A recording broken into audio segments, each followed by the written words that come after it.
दोस्तों, एक बार फिर से बुद्ध की स्टोरी आपके लिए लाए हैं। यह कहानी है बुद्ध की। एक राजा के यहाँ बुद्ध का जन्म हुआ। पिता ने ज्योतिषियों को बुलाकर भविष्य पूछा। उन्होंने कहा, या तो यह सम्राट होगा और या तो यह साधु होगा। एक तरह से देखा जाए तो सच्चा सम्राट भीतर से साधु ही होता है। जब ज्योतिषियों की भविष्यवाणी राजा ने सुनी तो वे घबरा गए कि मेरा बेटा साधु हो जाए, ऐसा ठीक नहीं होगा।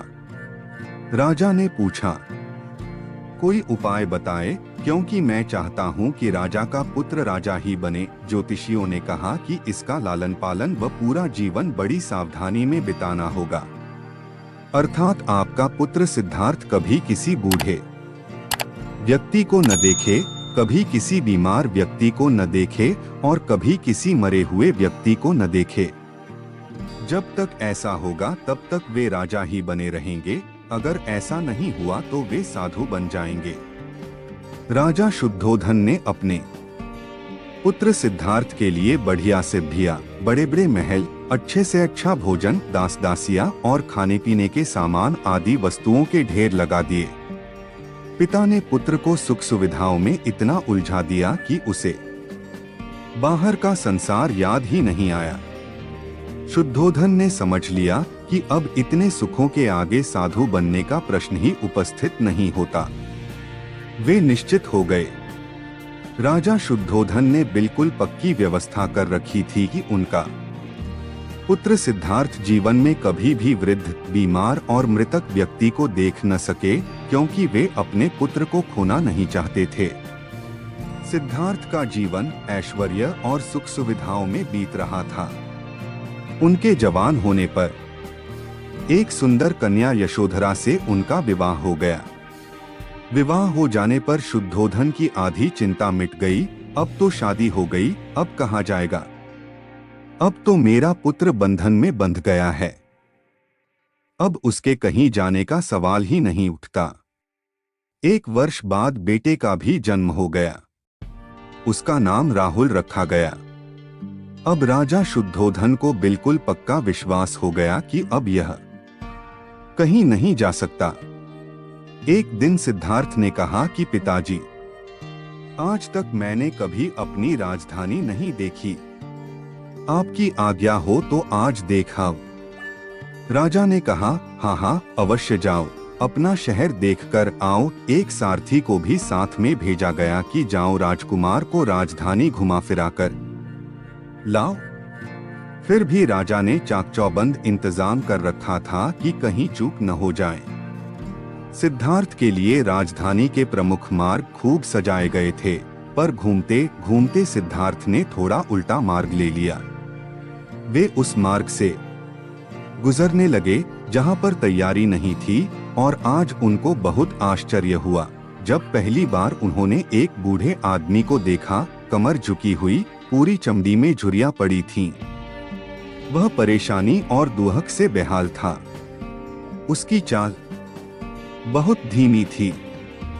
बूढ़े की झुकी हुई कमर को देखकर सिद्धार्थ को एक झटका लगा और सारथी से उन्होंने पूछा, क्या एक दिन मैं भी बूढ़ा हो जाऊंगा? सारथी ने कहा, हाँ राजकुमार, हर व्यक्ति के जीवन में 3 अवस्थाएं आती हैं, बचपन, जवानी और बुढ़ापा।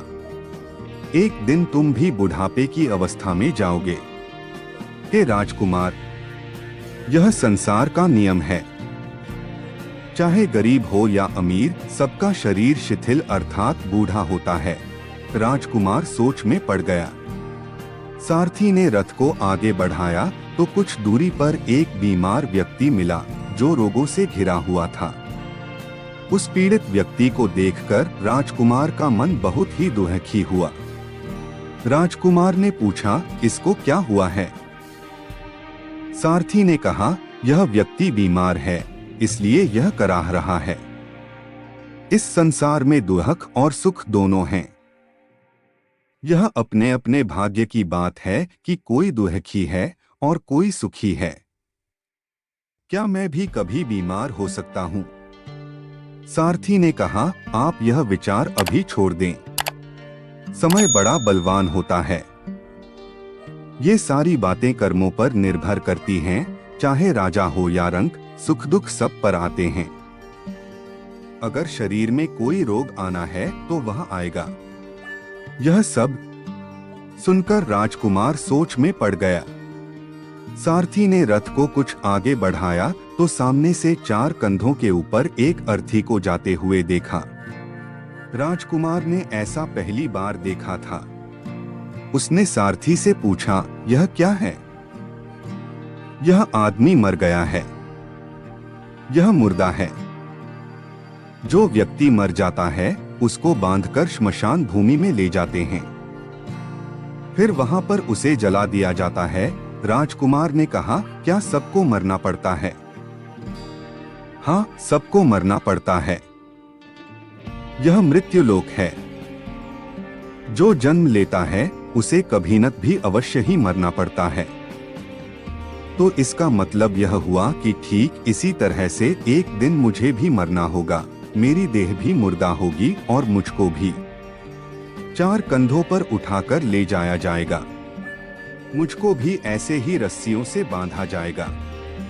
मेरे भी आगे पीछे घर के सदस्य रोएंगे, तड़पेंगे और जिस संसार को मैंने इकट्ठा किया है वह सारा का सारा मुझसे छूट जाएगा। इसका मतलब यह हुआ कि क्या एक दिन मैं भी मर जाऊंगा? क्या एक दिन यशोधरा भी मर जाएगी? क्या एक दिन मेरा राहुल भी मर जाएगा?